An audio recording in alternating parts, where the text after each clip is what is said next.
Wellman TV. Marshall Ortega. Kabanata 416 hanggang 417 ang kawalang galang sa nakatatanda ay hindi mapapatawad. Manuel. Nakita na naman kita. Masayang sumugod si Brenda at hinawakan ang kanyang braso. Hinaplos ni Manuel ang kanyang ulo. Bakit hindi ka mag-focus sa pag-aaral mo? Paano ka napunta dito? Ngumisi si Brenda. Opisyal na akong estudyante sa Athena University ngayon.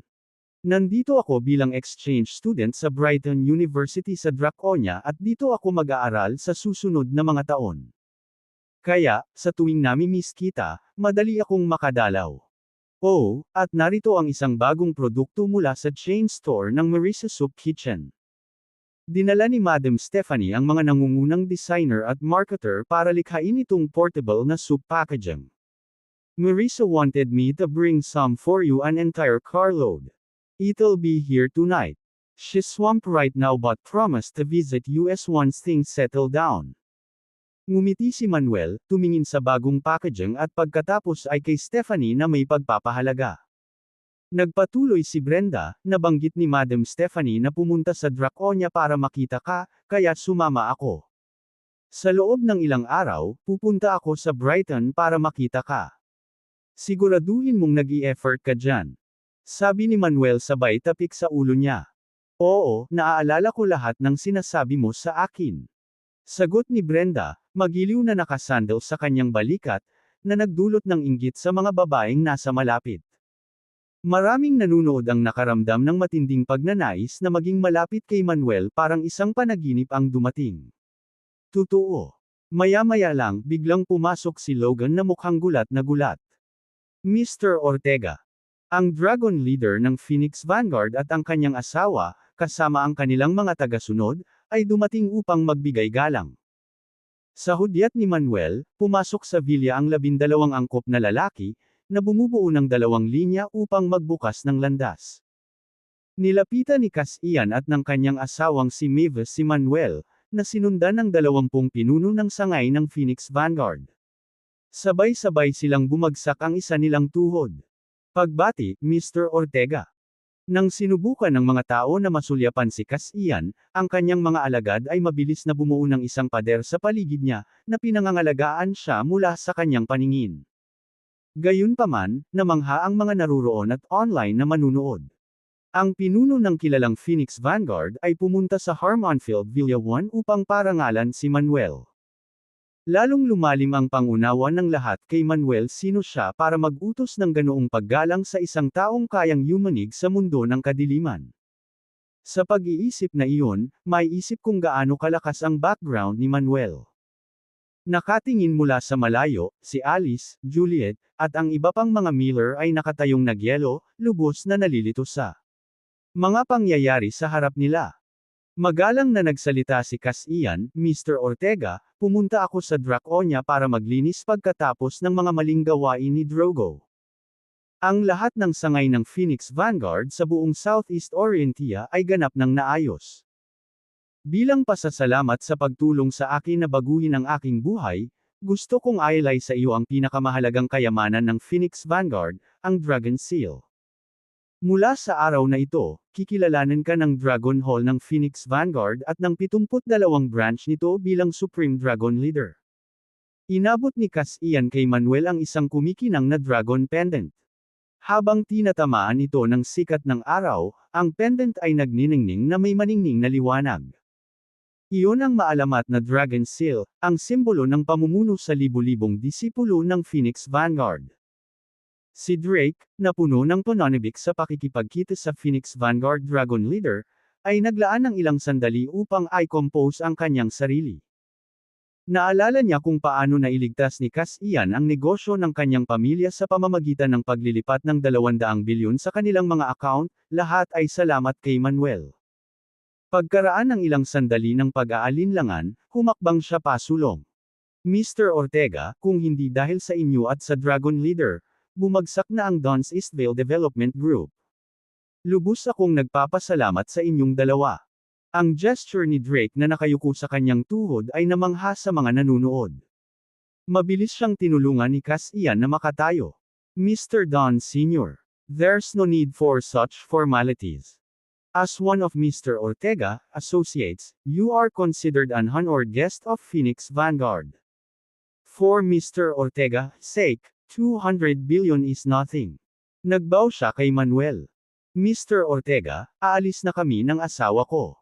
Ang Phoenix Vanguard at ang 72 branches nito ay palaging susunod sa utos mo. Nasaan ka man, walang pag-aalinlangan kaming tutugon sa tawag mo. Si Cassian at ang kanyang mga tagasunod ay mabilis na umalis sa villa.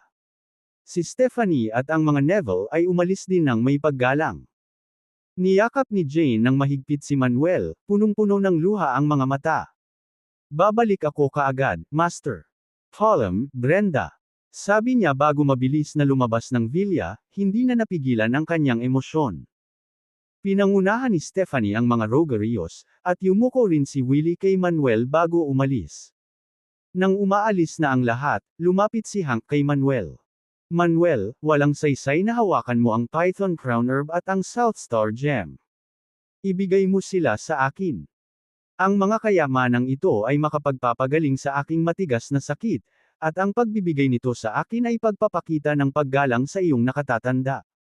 Bilasan mo at ibigay mo ito sa akin. Humalaklak si Manuel. Bakit ko naman sila ibibigay sa'yo?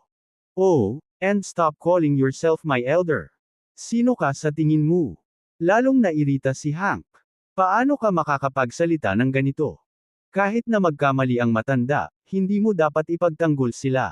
Mali ang hindi paggalang sa mga nakatatanda sa iyo. Tama na. Umalis ka na dito. Putol ni Manuel, lumingon at tumungo. Kabanata 418 ito ang aming tahanan. Nakatayo doon si Hank, nakatulala at hindi kumikibo, habang naglalakad si Manuel patungo sa villa. Nanginginig ang buong katawan niya. Galit. Manuel, how could you treat me like this? My relationship with your grandpa goes way back, we were friends. Dahan-daang tumalikod si Manuel at sinabing, huwag mo nang ilabas ang lolo ko. Naiinis ako kapag narinig mong tinatawag mo siyang kaibigan. Mula nang maputol ang pakikipag-ugnayan ng mga Miller, natapos na ang anumang ugnayan mo sa kanya. Mababa ang tingin mo sa mga kapaspalad at ipagkanulo ang iba para sa iyong sariling pakinabang. Sa iyong edad, nabuhay ka ng higit na parang isang hayop. Ang pagbibigay sa iyo ng mga bagay tulad ng Python Crown at South Star ay isang ganap na basura. Isuko mo na lang ang ideyang iyan. Kung alam ng lolo mo na naging. Nanginginig na sa galit si Hank, mukhang himatayan. Sinundan ni Carson, Drake, at iba pa si Manuel sa Grand Villa, naiwan si Hank. Nang makita ang eksenang ito, dali-dali silang sinundan nina Alice at Juliet, kasama ang mga tao. Halos mapang-anga sila sa marangya at malapalasyong loob ng villa. Manuel, so this is our home. It's stunning. Sigaw ni Alice na nagpapatalbog sa kasabikan sa main hall. Manuel, ang lugar na ito ay eksaktong katulad ng napanaginipan ko. Ang kanyang mga mata ay kumikinang nang hawakan niya ang eleganteng ivory handrails, hinahangaan ang makintab na marmol na sahig, at nakatitig sa dekorasyong kisame na may mga kristal na chandelier. Tumatakbo sa bintana, tumingin si Alice sa Dawnspire Lake, kung saan umambon sa itaas ng lunti ang damuhan sa tabi nito. Ang eksena, tulad ng isang panaginip mula sa isang fairy tale, ay nabighani sa kanya. Huminga ng malalim si Alice. Ito ang pinong buhay na lagi kong naiisip para sa aking sarili. Manuel, maraming salamat. Hindi ko inaasahan ang ganitong sorpresa. Halos hindi ako makapaniwala. Tumawa siya sa tuwa. Si Rita, na pinagmamasdan ng bumubulusok na gawin ni Alice, ay umiling. Ms. West, tignan mo siyang nagiging masayang-masaya, sabi niya. Ngumisi si Daphne. Isang pangit na display lang. Samantala, mabilis na umakyat si Juliet sa itaas. Haha, second floor ang punta natin. Jeffrey, check out our rooms. Naiinip niyang kinagat ang hawakan ng pinto. Hoy, bakit hindi bumukas itong mga pinto? Manuel, halika, i-unlock mo ang mga kwartong ito. Kailangan kong makita kung saan ako tutuloy. Mahal na mahal ko ang lugar na ito. Ito ang lifestyle na pinangarap ko noon pa man. Tumawa siya ng masaya. Nakatayo si Hana sa gitna ng bulwagan, natigilan sa pagkamangha, pagkatapos ay sumigaw, pumasok na rin kami. Gusto ko dito parang natupad ang pangarap ko. Oh, dali, mag-selfie tayo at i-post para makita ng lahat. Palaging ipinagyayabang ng kaibigan ko kung gaano kaganda ang villa niya kaysa sa akin, na sinasabing ang tatay niya ay namumuno sa isang departamento at may 9-figure na bank account. She scoffed. Well, ngayong nakatira na ako, tingnan natin kung magyayabang pa siya.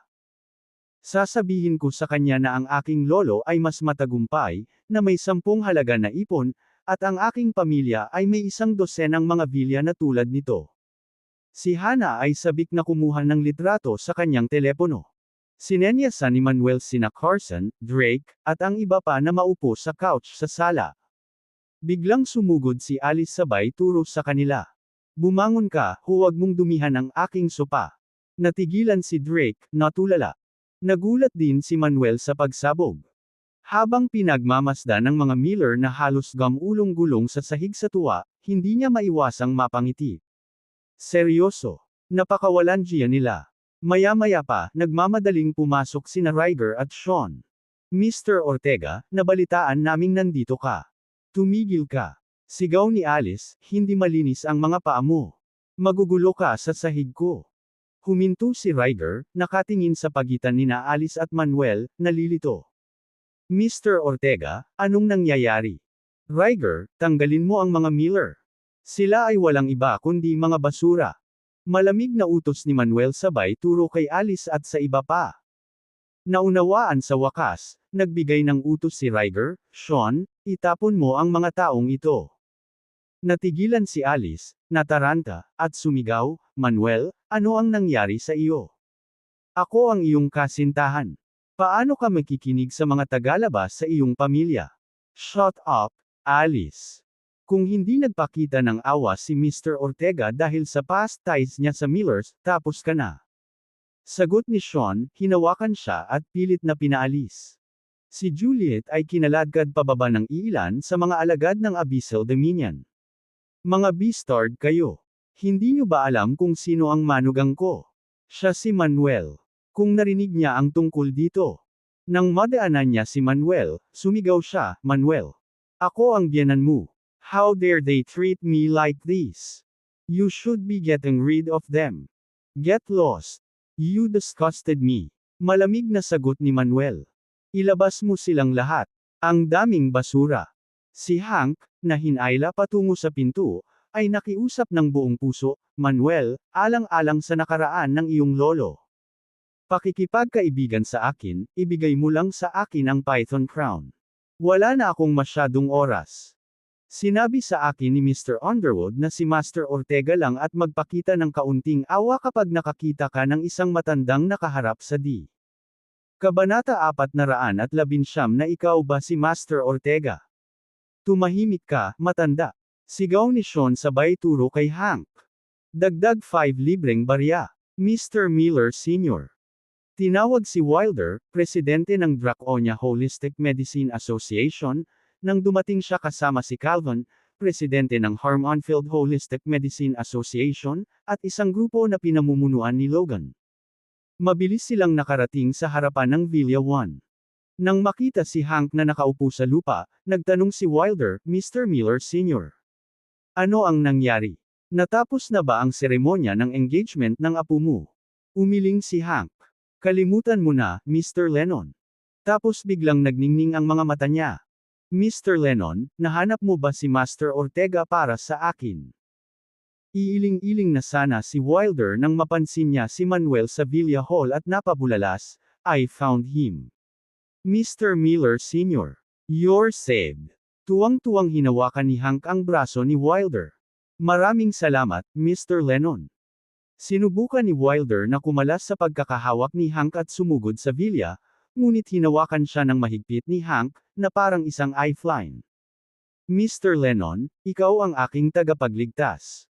Pagkatapos, lumingon kay Manuel na may masamang tingin, sumigaw siya, Manuel, kasuklam-suklam kang kaawa-awa.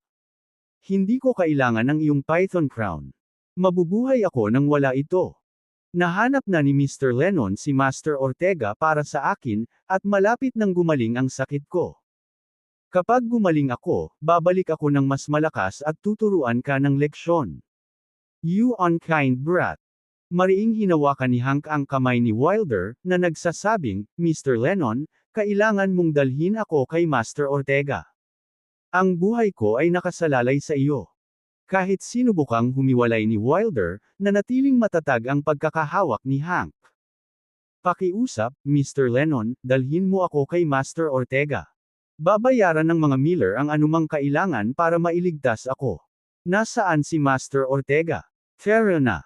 Ngunit sa wakas ay kumawala si Wilder, na nagsasabing, bitawan mo ako. Ininsulto mo ang aking amo, at ngayon ay hindi ka na niya tretuhin. Walang pagkaantala, nagmadali si Wilder kay Manuel at napaluhod. Master, nahanap na rin kita. Namiss ko ang piging ng mga ride dahil sa pagkaantala ng flight, patawarin mo ako. Kanina ko pa iniisip na makilala ka araw-araw, umaasa sa iyong patnubay. Hindi ako makapaniwala na nahanap kita dito. Anong ginhawa?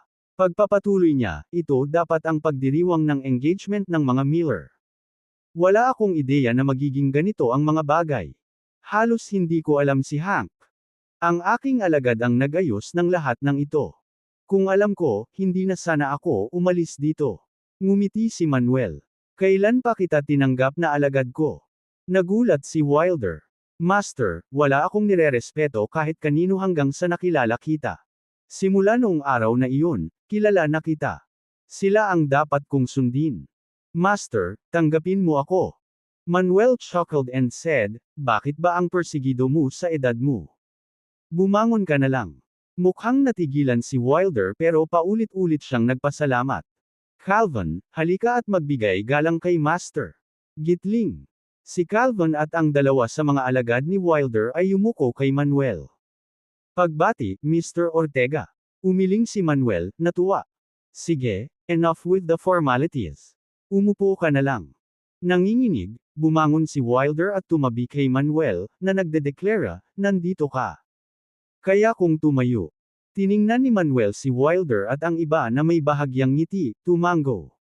Sige, magayos kayo. Sinulyapan ni Calvin si Manuel, ang binata na nakita niya sa piging ng mga ride, at natauhan siya sa malamig na pawis. Saay ang Master Ortega kanino Wilder gaganapin sa tulad mataas na pagpapahalaga. Pagtingin sa nalilitong Hank sa labas ng villa, umiling siya ng mapait, na pagtantong muntik na siyang gumawa ng isang malaking pagkakamali. Si Hank ay ganap na nalilito. Hindi niya akalain na ang Master Ortega, kung saan tapat si Wilder, ay magiging Manuel. Nagtatakbo ang kanyang isip, nire-replay ang lahat ng mga kamakailang pangyayari, nagpupumilit na unawain kung paano magiging totoo ang isang bagay na hindi kapanipaniwala. Paanong ang isang kasing bata ni Manuel ay makakamit ng ganoon kalaki? Kahit na ang nangungunang figure ni Draconia, si Wilder, ay tinawag siyang Master, at sinundan siya ng walang pag-aalinlangan. Sa pag-iisip kung paano nailigtas ni Manuel sina Martin at Timothy, pinagsisihan ni Hank ang kanyang pagkalinga. Kung alam niya ang tungkol sa impluwensya, kayamanan, at kasanayan ni Manuel ng mas maaga, hinding-hindi niya hahayaang putulin ni Alice ang kanilang engagement. Mahihigitan kaya ni Manuel, isang lalaking walang relasyon sa pamilya, ang mga Miller. Isang flash ng mali siya ang bumalatay sa mukha ni Hank. Pagkatapos mag-alinlangan sandali, lumingon siya kay Manuel at nagtanong, Manuel, ikaw ba si Master Ortega? Dahil ang iyong mga kasanayan ay kapansin-pansin, pagkatapos ay tulungan mo ako. Iniligtas mo ang iba. Bakit hindi mo ako tulungan? Ngumisi si Manuel. Kung ililigtas kita, hindi ako hihigit sa isang hanggal na hindi matukoy ang tama sa mali. Kabanata 420 ang maling tugma. Kabanata 420 ang maling tugma. Ano? Mukhang naguguluhan si Hank. Manuel, bakit mo nasabi yan? Ibig mong sabihin ipagtaksilan kita. Imposible yan. Hindi ko gagawin yun. Manuel, kung ililigtas mo ang buhay ko, magiging isang pamilya tayo. Paano kita pagtataksil? Tumawa si Manuel. Ang mga taong katulad mo ay laging may mga piling alaala. Si Wilder, na mukhang hindi napahanga, ay naputol. Hank, ano ang sinabi mo noong hinawakan mo ang kamay ko kanina? Itinuro mo ang aking Panginoon at sinabing kapag napagaling ka ni Master Ortega, babangon ka muli at tuturuan siya ng leksyon. Sa tingin mo ba ay hindi nakikita ni Master Ortega ang iyong sarili? Malamig niyang idinagdag, kahit na ako iyon, hindi ako gagawa ng mga kalokohang pagpipilian. Ang pag-iipon ng walang utang na loob na ahas para lamang ito makagat ganyan ka, Hank. Huwag mo nang lokohin ang sarili mo. Wala kang halaga sa isang aso. You might as well end things here. Ang pagpapatuloy ay magiging mas katawa-tawa ka lang. Babalaiwanan mo ang aking Panginoon, o hindi ako magpapakita ng awa. Kahit na ang pinakamahina sa libu-libong mga disipulo sa ilalim ng aking pamumuno ay maaaring durugan ka ng wala sa oras. Sa sandaling iyon, sumugod si Logan mula sa labas, na nagsasabing, Mr. Ortega, Colonel Wright, General Wright, at mga opisyal mula sa Special Operations Military Region ay dumating na. Bago tuluyang bumagsak ang kanyang mga salita, pumasok sa silid sina Freya, Martin, Henry, at iba pa, kasama ang ilang matataas na opisyal na nakauniporme ng tenyente pangkalahatang uniporme. Si Hank, na nakita si Martin sa harapan sa kanyang kasuotang militar, ay dali-daling lumapit sa kanya. General Wright, ikaw ang gulugod ng Harmonfield. Kailangan ko ang tulong mo ngayon. Agad na huminto ang mga opisyal ng militar. Bahagyang kumunat ang noo, sinenyasan ni Martin ang mga tanod na umatras at sinabing, Hank, anong issue? Sige na. General Wright, kailangan kong makipag-usap sa isang tao. Sabi ni Hank, nakakaawa ang tono, puno ng luha ang mga mata. Madaling gamutin ni Manuel ang matagal ko ng sakit, ngunit ayaw niyang tumulong. Hindi lang iyon binigyan siya ng mga Neville ng Python Crown, isang napakahalagang lunas para sa aking kondisyon, ngunit tumanggi siyang ibigay ito sa akin. Pagkatapos, binigyan siya ng mga rogarios ng South Star, isa pang lunas para sa aking karamdaman, ngunit tinanggihan din niya ako ng access dito.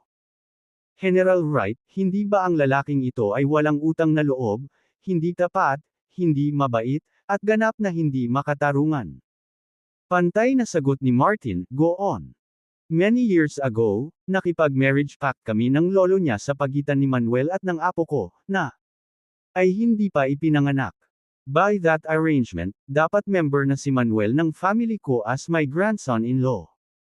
Pero wala siyang ipinakita sa akin kundi kawalan ng respeto, pati na ang pagpapaalis sa aking buong pamilya sa villa. General Wright, hindi mo ba naisip na ang kanyang mga aksyon ay kaiya-hiya? Hindi ba ang gayong pag-uugali ay nararapat na hatulan ng publiko? Pakiusap, General, kumbonsihin siya na gamutin ang aking karamdaman at igalang ang kasunduan sa kasal sa aking apo. Nakinig si Martin, natuwa, at bahagyang tumawa. Narinig kong pumunta si Manuel sa Harmonfield para tuparin ang mismong kasunduan sa pamilya mo. Kaya sabihin mo sa akin, Hank, bakit hindi pa tapos ang engagement noon? Nanghina si Hank, nahuli. I wasn't around, I was seeking treatment at the time. Hindi ko alam ang detalye. Bahagyang nagdilim ang ekspresyon ni Arton. Sa narinig ko, tahasan na tinanggihan ng pamilya mo si Manuel, kahit na pinahiya siya. Hindi ba totoo na tinawagan ka ni Alice, at tinanggihan mo siya sa telepono? Oo, General Wright. Totoo yun, nag-aalangan na pag-amin ni Hank pagkatapos ng mahabang paghinto. Ngumuso si Martin. Kung tinanggihan mo na si Manuel noon, bakit gusto mong i-honor niya ang engagement na iyon, ngayon? Nag-alinlangan si Hank, pagkatapos ay sinabi, noon, walang sinabi si Manuel nang pumunta siya sa amin. Akala namin siya ay isang ordinaryong tao lamang mahirap, na walang pamilya na pinag-uusapan. General Wright, dapat mong maunawaan ang aking apo ay ang mahalagang tagapagmana ng pamilya Miller. Noon, si Manuel ay hindi talaga kapareha para sa amin. Paano ko siya hahayaan na magdusa ng ganoong kahihiyan? Kahit ang kanyang lolo mismo ang dumating, hindi ako papayag. Tumango si Martin. Given the circumstances, it makes sense that they weren't a good match. But now, why push for this marriage? Hindi ka na ba nag-aalala tungkol sa kanilang compatibility? Mabilis na tumugon si Hank, they are perfectly matched now. Si Manuel ay hindi na isang hamak na tao, siya ay nakatira sa Villa 1. Siya rin ay nakakatanggap ng hindi mabilang na mga labis na regalo. Sabi ng mga tao, bilyon-bilyon ang halaga ng Python Crown, trilyon ang halaga ng South Star, at niregaluhan pa siya ng iyong anak ng mga Mastiff na nagkakahalaga ng 500 milyon. Sa lahat ng kanyang bagong nahanap na kayamanan, si Manuel ay ganap na angkop na tugma para kay Alice ngayon. Muling tumawa si Martin. Hank, matagal mo na bang pinapatakbo ang iyong negosyo nang hindi nag-aaral ng basic math? Kasi kahit sinong may kalahating utak ay makakakita malayo pa ang pamilya mo sa laban ni Manuel.